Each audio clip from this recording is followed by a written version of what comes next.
Assalamualaikum warahmatullahi wabarakatuh.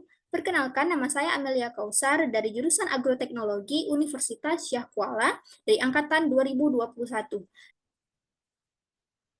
Nah, pada video kali ini saya akan membahas mengenai cara penggunaan aplikasi SPSS untuk data rancangan acak kelompok faktorial. Nah, seperti video sebelumnya, yaitu kita sama-sama menggunakan faktorial karena di sini menggunakan lebih dari dua faktor atau lebih dari dua taraf dalam perlakuannya. Nah, sebelum kita masuk ke dalam aplikasi SPSS ini, terlebih dahulu di sini sudah saya siapkan satu data dalam bentuk Excel mengenai hasil 3 varietas padi yang dicobakan pada 5 taraf nitrogen. Nah, langsung saja. Di sini kita buka aplikasi SPSS. Nah, pada aplikasi SPSS ini, hal pertama yang harus kita lakukan seperti biasanya adalah masuk pada bagian variabel view-nya. Nah, pada rancangan acak kelompok faktorial ini, di sini kita akan memasukkan 4 kolom, yaitu perlakuan V atau varietas, kemudian perlakuan N atau nitrogen, kemudian ada ulangan, blok, ataupun kelompok, karena ini merupakan data rancangan acak kelompok, sama seperti sebelumnya. Namun, yang membedakannya adalah di sini kita akan membahas mengenai rancangan acak kelompok faktorialnya. Dan terakhir adalah hasil. Nah, seperti biasanya, untuk bagian desimal ini, pada bagian datanya kita ketahui untuk perlakuannya itu adalah 0 dan juga ulangannya juga 0. Sedangkan untuk bagian hasil, di sini pada data menunjukkan bahwa ada 3 desimal yang akan kita gunakan pada aplikasi SPSS. Perlakuan 0, ulangan 0, sedangkan hasil kita tambah menjadi 1 menjadi 3 angka atau 3 desimal. Nah, selanjutnya masuk pada bagian label. Untuk perlakuan atau varietas ini, untuk perlakuan ini, varietas kita masukkan varietas padi.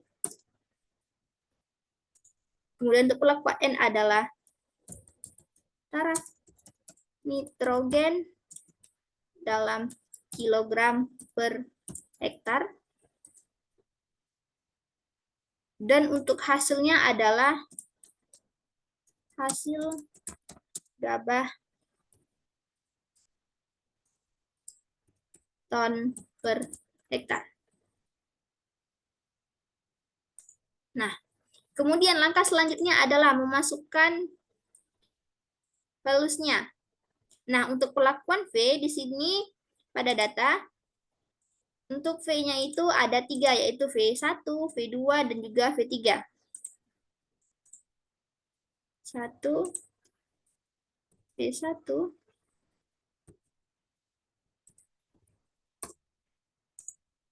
dua, V2, 3, V3. Oke. Selanjutnya untuk perlakuan nitrogen itu ada sebanyak 5. Dimulai dari 0,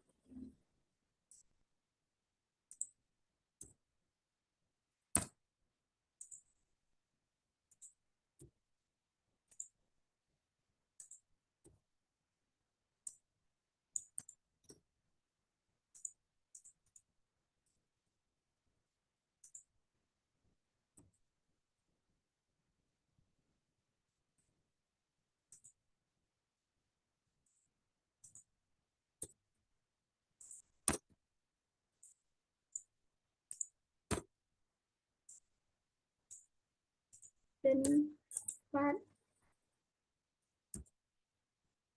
dan 4.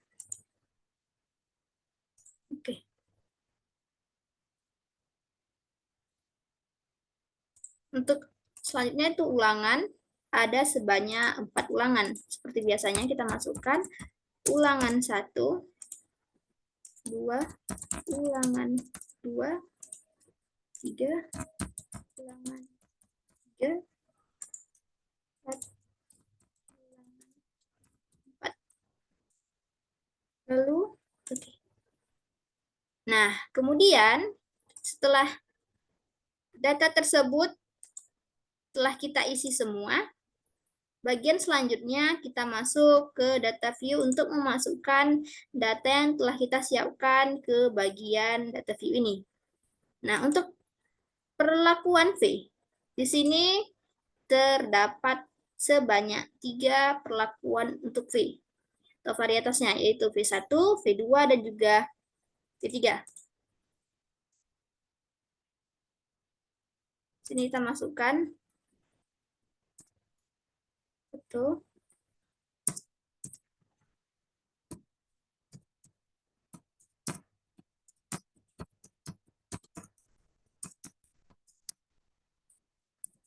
Nah, karena di sini ada sebanyak 60 data, maka akan kita bagi, di mana varietas 1 itu sebanyak 20 data, varietas 2 sebanyak 20 data, dan varietas 3 sebanyak 20 data.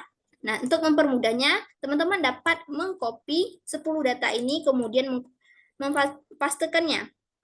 Nah, mendapat seperti ini. Kemudian masukkan untuk bagian keduanya, V2.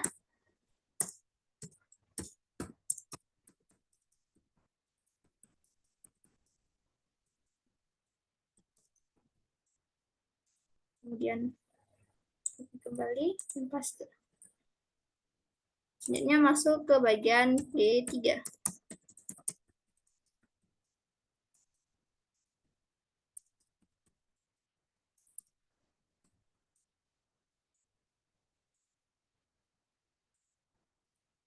Nah, di sini sudah terisi 60 data untuk perlakuan varietasnya. Kemudian, pada perlakuan nitrogennya, di sini terdapat sebanyak 5 taraf perlakuan untuk nitrogen dari 01, 02, 03, dan 04.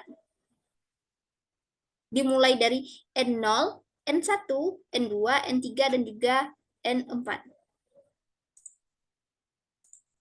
Nah, pada N ini kita akan masukkan N-nya sebanyak N01, N0.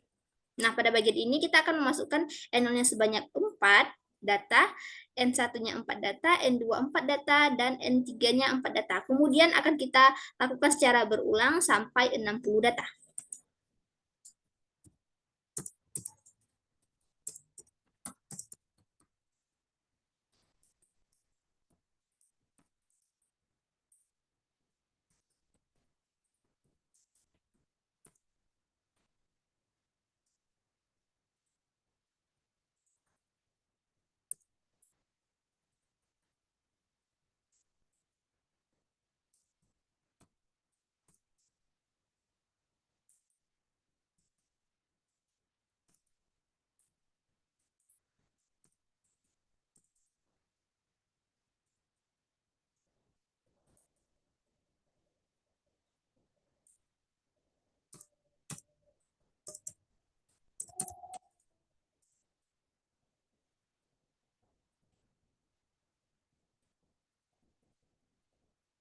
Nah, untuk permudahnya teman-teman dapat mengcopy, kemudian mempastekan. Ya, sebanyak 60. Nah, jika sudah terisi 60 data pelakuan nitrogen ini, selanjutnya adalah mengisi untuk bagian ulangannya. Seperti biasa dari ulangan 1, 2, 3, dan 4 secara berurutan hingga 60 data.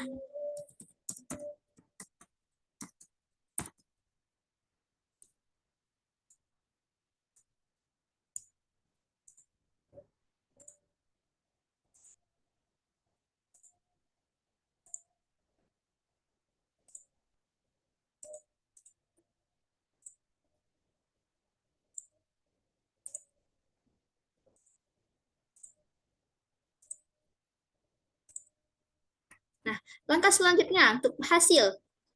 Di sini sudah menyiapkan, saya sudah menyiapkan data hasilnya. Untuk lebih mudahnya dapat di copy saja.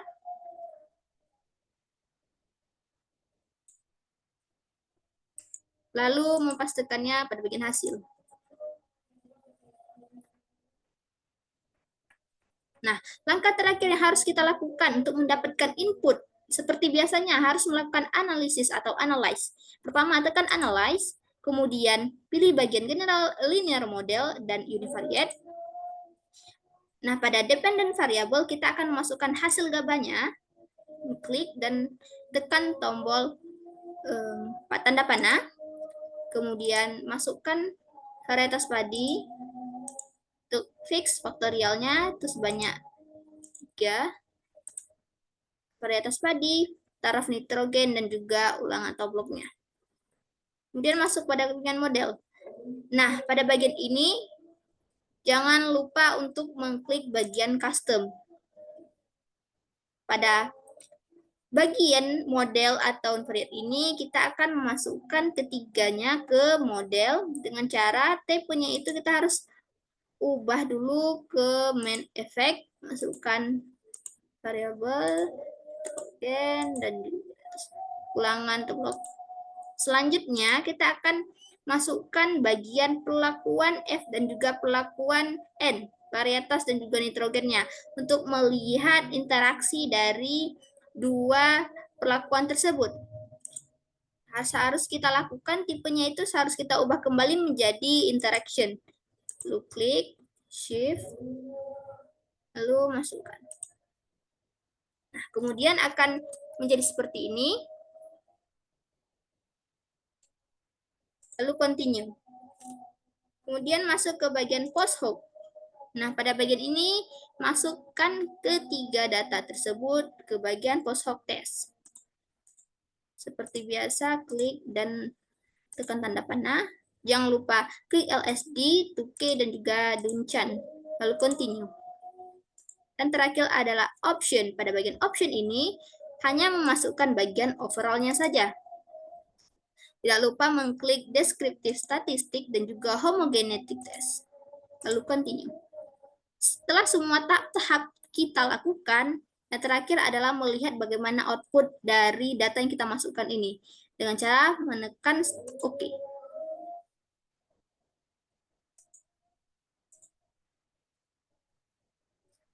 Nah, inilah hasil dari data yang kita masukkan pada aplikasi SPS ini untuk data rancangan acak kelompok faktorial.